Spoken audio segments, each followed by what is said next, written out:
ত্রিপুরার কংগ্রেসের বিধায়ক 6 আগরতলার সুদীপ রায় বর্মন এবার মালদা জেলা কংগ্রেস ভবনে এসেছেন, অর্থাৎ নূর ভবনে। ঈসা খান চৌধুরী, মৌসুম নূর বেনজিরদের সঙ্গে কথা বলছেন। 2026-এর বিধানসভা নির্বাচনে বঙ্গের রাজনীতিতে দায়িত্ব পেয়েছিলেন সুদীপ রায় বর্মন। কংগ্রেস মালদা জেলাতে ঘুরে দাঁড়াচ্ছে, পুরনো ঘর ফিরে পাবে বললেন কংগ্রেসের দাপটে নেতারা। তবে এই মুহূর্তের সবচেয়ে বড় খবর, মুস্তাক আলম প্রাক্তন বিধায়কও উপস্থিত ছিলেন।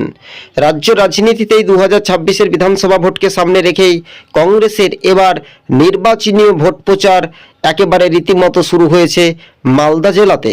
উত্তরবঙ্গে ভালো ফলাফল করবে কংগ্রেস, এমনটাই আশাবাদী জানিয়েছেন দক্ষিণ মালদার কংগ্রেসের সাংসদ ঈসা খান চৌধুরী। আপনারা দেখছেন 24 টিভি 2। আমাদের ইউটিউব চ্যানেলটি যদি ভালো লেগে থাকে প্রথম থেকে শেষ পর্যন্ত দেখবেন। চ্যানেলে নতুন হলে অবশ্যই শেয়ার করে পাশে থাকবেন।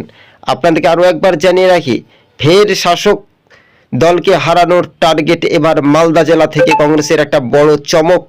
দলীয় কর্মী এবং নেতাদের সঙ্গে আলোচনা এবং বৈঠক নূর ভবনে, এমনটাই খবরে সুদীপ রায় বর্মন।